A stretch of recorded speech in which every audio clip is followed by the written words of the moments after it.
Hi, I'm your host, Rick Sessinghaus, and excited to launch Flow Golf Podcast. Each episode, we will share stories, interview experts, and share cutting-edge strategies for peak performance.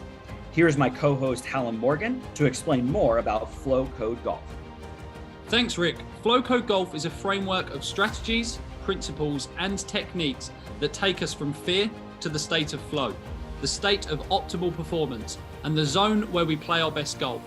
You can find out more about FlowCode Golf at www.flowcode.golf. And I just want to finish up by saying this podcast is as much your podcast as it is ours. So please ask questions, provide feedback, and get engaged. I hope you enjoyed today's episode.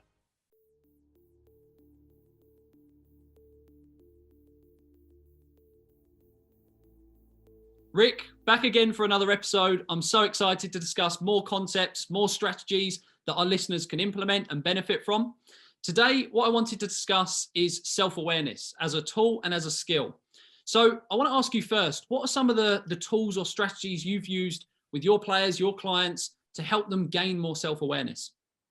Sure. And I think when people are listening to this thinking that is self-awareness really a performance strategy? And the answer is yes. And you and I definitely know that is it may not be as cool as visualization or those type of things, but I think it's at the heart of it is self-awareness and really being clear on where am I at? What am I feeling? What am I thinking? What am I doing? It seems like a very basic question, but I don't think people ask that question enough throughout their actual performance on the golf course, but then afterwards. So part of the self-awareness for me is having people, I call it a reality check, is some people are delusional. Some people let their ego get in the way of understanding where their performance really is. You and I have talked about blind spots before. We've talked about goal setting. In order to get better, I think you need to be very clear on where you're at now. And so self-awareness is going to go all over the place. And I know you and I are going to have discussions, both general and specific, but I guess I would first, pose the question, because I use questions a lot for self-awareness of, where are you? And people are going to like, what do you mean? Well, as a golfer, where are you? What are your skills? What's positive? What's some things you need to work on, opportunities to work on? And you start asking these open-ended questions. And if you're really honest with yourself, I think you get an idea of really where is my game at? So that's part of self-awareness.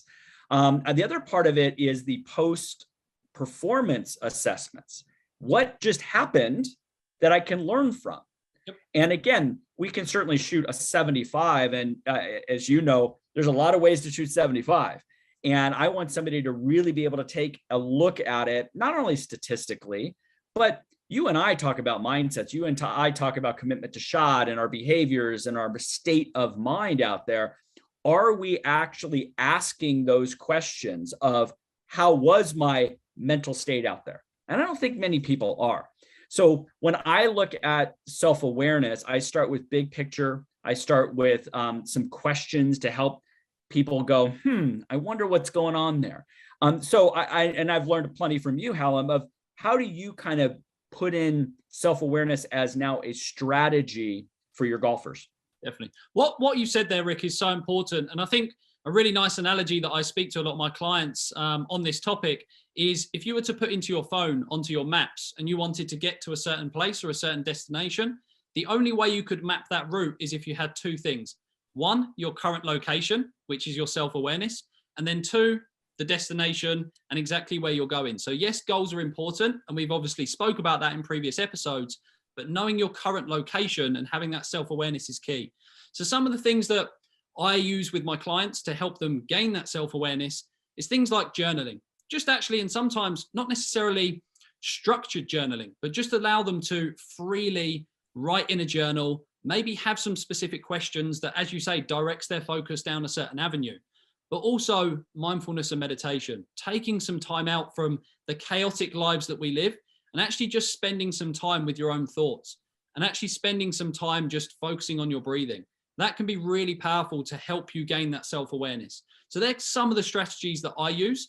But what I would actually suggest for a lot of people as well to take it that step further and to start to identify some of those blind spots that you mentioned is also leveraging some trusted mentors as well, Rick, because it's very difficult sometimes to spot the things you can't see. So actually having some of those trusted people in your team that can help you identify them can be really, really powerful. So I'm not sure what you call them in the US, but over here we say that essentially mentors are a bit like wing mirrors. So the mirrors on the side of your car, because they help you identify your blind spots. So I think that's a really powerful quote that I heard previously to help you remember the value that other people can bring to gaining self-awareness as well. No question. And these mentors, are usually have been doing what you want to do 4, 5, 6, 10 years ahead of you, right? And they can shorten your learning curve a lot. Yet they are going to look at it from a more kind of just objective way of just saying, okay, this is what I'm seeing you do. And you're like, really? I do that? And it's funny when I video people on the golf course and they see their reactions to shots, right? And they go, that's not me. I go, that's you. It's right there, right? And so sometimes we're so in our own head and we're so, creating our own little story, we don't realize that this is how we're behaving and how we're acting. So I think a mentor certainly helps give a different perspective. You trust that mentor, so you know that they're to help you. And certainly a mentor can be a coach, but what we're taking is somebody who really believes in you, who wants to help you. That's how I look at it as a mentor. But I love your idea with the blind spots and the mirrors and stuff like that. We all have our own stories, and sometimes those stories get in the way of really truly getting better. You mentioned, with mindfulness or meditation, which is something that I've done for years now. And again, people I think get in their head that they're supposed to be perfect at it, or they're supposed to never get distracted or something. No, it's an actual tool to help you refocus. Absolutely. But the first thing is, what am I focusing on? Yep. And whether it's a breath, whether it's counting the breaths, whether it's a mantra, whether it's a visualization or guided visualization, is we're using that time to actually train the focus muscle. And self-awareness, awareness is a form of focus. And so that's what I've really enjoyed sharing with students is it could be just 1 minute of smooth breaths. Absolutely. And counting them and having people become aware of where does their attention go to, how quickly can they bring it back and such. So when you think about like training it, and I love the idea of journaling, what would be a very small training that you would give a golfer to help them with self-awareness? Yeah, it's really interesting that you mentioned that actually, Rick, because I remember reading recently, and I think this was a US stat, but the average US citizen picks up their phone about 100 times per day. So actually what we're doing there is we're training ourselves for distraction rather than training ourselves for awareness or for focus. So something that could be really interesting is actually trying to reduce the number of times you do that, but actually trying to then increase just the number of times that you bring a focus to anything. It can be, like you said, your breath. It can be doing a body scan and actually becoming aware of your body. That can be really powerful. Becoming aware of the feeling that your feet has on the ground, or becoming aware of, there's a lots of different things, and you can choose your focal point. I actually don't think the focal point matters too much. It's choose your own focal point that makes the most sense to you, and then train your ability to bring your awareness onto that focal point. And you made a really important point, and that's actually that you shouldn't get frustrated if you find yourself getting distracted and losing focus. Because actually, when you lose that focus and you bring it back to the focal point, that's you training that muscle. That's you doing that dumbbell curl. And I think that's actually really important part of the training method, is to actually do that quite frequently. So if you are getting distracted and you do find yourself losing focus during the mindfulness practice, you're actually in a really good spot. You're training the muscle. You're actually doing that bicep curl, the equivalent of. If you find yourself almost not getting distracted, then I would say actually increase the intensity or increase the so-called difficulty or length of your mindfulness training. So really, really important there. Exactly. And many of you golfers out there listening say, okay, that sounds great, but how do I apply that to the golf course, right? We're about, performing better on the golf course, and self-awareness is, again, the first most important skill you can bring to every golf shot. And, my favorite tool, if we want to call it that, is using present-based questions, right? Sometimes us golfers get ahead of ourselves, right? We're already thinking about, we've shot a certain score and we're only on the 11th hole, or we're still beating ourselves up for the 3-putt we had 2 holes ago. And we're not in the present moment. So self-awareness is, am I paying attention to the present moment? Period. Okay. And if the answer is no, I have drifted to the future or the past. To me, using present-based questions is crucial. How is this lie going to affect the ball flight? Where is the wind coming from? How firm is this green? When you start asking those questions, you are cognitively now thinking about different things that are in the present moment. You mentioned body scan before, which I think is a wonderful way to get in touch with our, literally our body. Is where am I feeling tension? Am I being relaxed? Do I feel the breath going in and out of my nose? Those things can really help recenter us and ground us again into the present moment. What other tools do you use to now bring that self-awareness out on the golf course? So I actually want to take this. So there are many tools in that area, but kind of we're talking there on a micro scale, but I want to then take it onto a more of a macro scale into your golf game as well, but actually to a bigger picture kind of conversation. And one of the questions that I ask a lot of my golfers is, who am I without golf? Who are you without golf? And actually a really important question to ask yourself, because so many players have, and we'll speak about identity in a later conversation, but their entire identity tied into themselves being a golfer. So when you gain that self-awareness and you ask that question of, who am I without golf? It can actually have a huge impact on your self-esteem and where you get your self-esteem from. So I think that process of gaining self-awareness through that question is really, really important and can help your performance, your mindset, the way you perceive your golf, the way you perceive your career when you step out there. So really, really key there.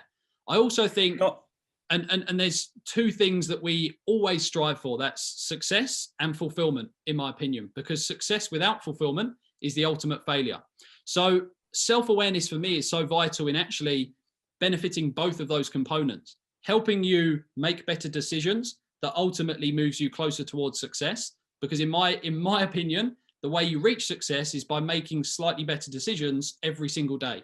It's the accumulation of these decisions that you make. So then also on the fulfillment side, if you understand your values, your beliefs, your life principles, and you manage to live in alignment with those on a consistent basis, that's when you move towards this fulfillment, the art of fulfillment, the science of success and the art of fulfillment. And self-awareness is kind of the connector between the two of them. It's the foundation of both of those things. Totally agree. And, we certainly have talked habits, and we'll continue to talk habits and the little things that add up, and being clear who you are on and off the golf course is a part of that. But how do we now, figure out if those habits are moving us closer or not is about the self-awareness. And we look at self-awareness as both what am I thinking, right? What am I feeling, and what am I doing, right? Those questions, some people don't want to ask those questions, and they want to be in denial, and they want to keep thinking, I'll just keep doing this, or maybe I'll play better next year or something like that. It's like, no, it's not how it works. It's like you said before, in our destination is, let's get clear where we're going. Yet right now, let's get clear on, is my car even working? Can I even get it going down the highway, right? And we need to gas it up. We need to have the energy. We need to have the focus. And when those things can actually be identified and say, hey, I know where they're at, and I can do something about it, becomes more empowering. And I loved your word fulfillment. I think that's a shift.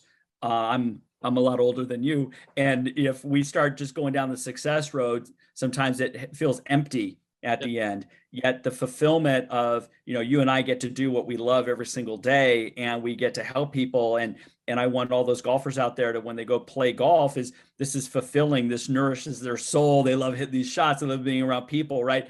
That's really what I believe kind of life is about, is the fulfillment end of it. And when we have the self-awareness of, is this moment bringing me closer to that or not, I think that's very powerful. Absolutely. Absolutely. I think, in my opinion anyway, and other people may agree, disagree, but it starts with that fulfillment element. And I believe that the success will actually be a direct output more frequently of the fulfillment than the reverse. Success doesn't necessarily equal fulfillment, but more often than not, fulfillment will equal that success as well. When we're doing what we love, we bring that energy to it, we bring that enthusiasm to it, and we ultimately get better results. We get higher performance when we start with that energy and that enthusiasm, and ultimately that fulfillment. Exactly. And so, I mean, today's episode is, it's about self-awareness, and awareness is a form of focus. And you and I have talked both in micro and in very general terms, but guess what? Self-awareness is the thread of everything. And so if we can be very clear on where we want to go and where we're at now, if we can get clear in this moment of how I'm feeling and what I'm thinking, and I can do training through meditation and journaling, there's a lot of avenues out there for us to improve our self-awareness. And I think it's you and I are both excited because we know these tools can help people play better golf. And we also know that's going to help them in life. So I really encourage everybody who's listening is, take a little time out there and become more self-awareness throughout the day. And like Hallam says, is every time you pick up your phone, maybe you take a smooth breath and use that as a trigger now to become more self-aware of, why am I picking this phone up again? And when we start doing those little things, then when I'm getting ready to hit a golf shot is, am I clear on my target? Am I clear on my intention for this shot? All those questions are going to help us master that present moment. And part of that is self-awareness. So I really appreciate all that you shared with us today is, let's become more self-aware. Let's get closer to that person we want to be on and off the golf course. But let's be in the present moment as much as possible. Definitely. Love it, Rick. Thanks again, Rick. What an episode. I look forward to the next one, and we'll catch you soon.